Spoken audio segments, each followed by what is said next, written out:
Hi, welcome back to the Pot Smokers Bible. My name is Zion.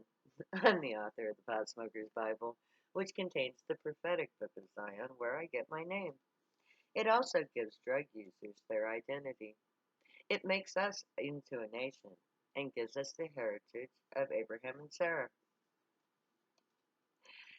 Today, we're talking chapter 15 of the Pot Smokers Bible, which is chapter 12 of the book of Zion. We're doing part 2. And I'm just going to take up where I left off. Each and every person who uses drugs has been purified through suffering. The struggle to exist in a society that wages a genocidal war against you is paramount. It dictates your lives. You have to forsake everything for this life. Nothing can be more important than the calling.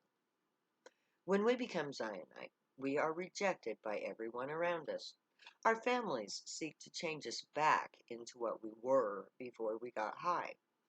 We are punished, ridiculed, made to feel shame. We are hated by even those most dear to us, and all just because we do drugs. Everyone around us watches us to try and catch us in the act of doing drugs. Our friends are also made to feel unwelcome to all around us. We're isolated. Only others like us treat us with any kind of decency. We are forced to hide our activities in order to be safe from prying eyes.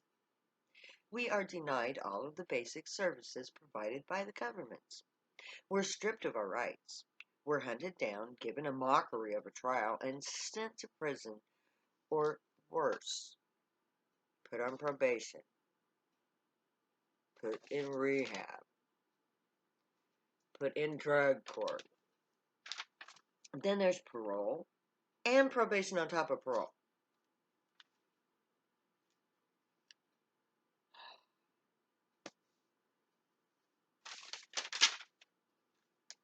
The government takes everything from us instead of providing anything for us. Our children are taught in school to tell the authorities what their parents are doing at home. Our own flesh and blood are asked to narc on their parents. They seek to brainwash them against their own family members. Our children turn against us because they're taught to by the school. Those same children are sold into slavery. They call it foster care,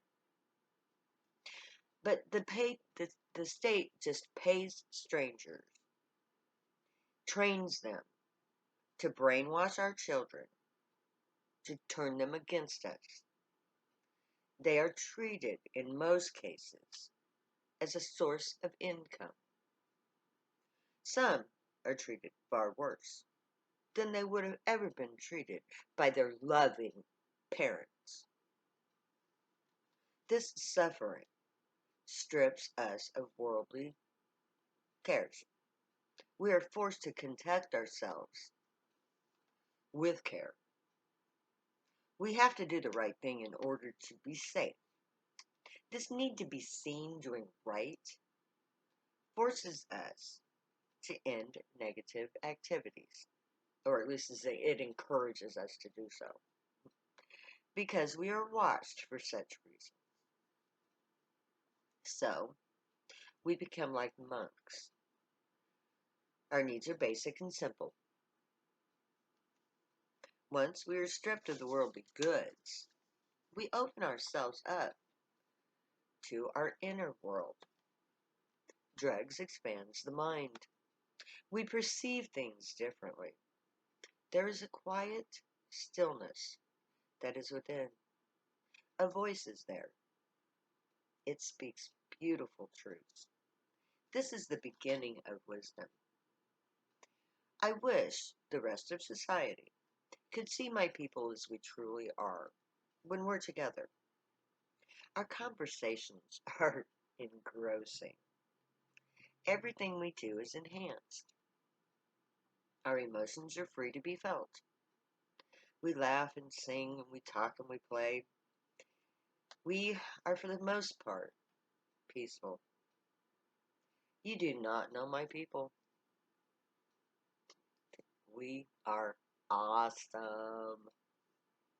Our long struggle as outcasts of society has made us into the best possible people that we can be. We are free of the false values of society. We care only for each other, humanity, and the joy of living. We have much to teach humanity about what it means to be human.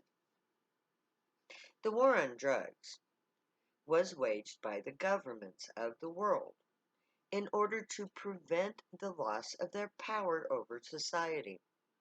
The Grey want to end our childish use of money and our use of violence to control each other. The priesthood of Zion is their means to do so. So the governments have tried to prevent our people from becoming who we are meant to be. The war on drugs is a war against the Grey's human children. My people aren't like other people. We were created to be a link between humanity and the Grey aliens who created humanity. Our existence is intended to be a blessing to all humans. We are blessed to be able to enjoy the very things that we use to do our work. We are a people with a purpose. My people are created to serve other people. When the priests of Zion take up their duties as interpreters for the Grey, our place in society will be completely reversed. We will be blessed because we will be the blessings of others. The world will be transformed for the better. The worldview will change. Humanity will change. Because once again, the gods speak to humans through the priests of Zion. Now, that ends the general reading. So next time, we will begin with the dissertation, and we will start with Isaiah 41, 27, and 28. So, if you want a preview, feel free to go ahead and have one. I encourage you to read the Bible. That's one of the things that I'm supposed to be doing. That being said, I do want to say one thing about if you're going to read the Holy Bible, read the King James Version, because that is the version, that is the one that I used for this book. So the exact wording that I used will be found in that version of the Bible. Now, if you get high and you want to read the Bible, I suggest, for your own sanity and pleasure and information, that you start at Psalms. Okay? If you start at Psalms and you read to the end of the Old Testament, you'll get our story. Then, start at Genesis and work to the book of Psalms. This is your heritage. The rest you can pretty much just chunk, okay? Because in order for you to get the true message from Jesus, you have to read only the things that Jesus and John talk about. Anything that comes from Paul is a total lie. Jesus did not die for your sins. He is not Christ. So, it's best for now just to not bother with the New Testament. Once we get to Zion and the priests start doing their job, we will take apart the New Testament. We will take that part which belongs to Jesus, the true Essene, and we will add that into the Ketuvim to do honor to Jesus because he deserved it. But at this point in time, the New Testament is only going to confuse the issue. Our truth is in the Torah, the Old Testament, not the New.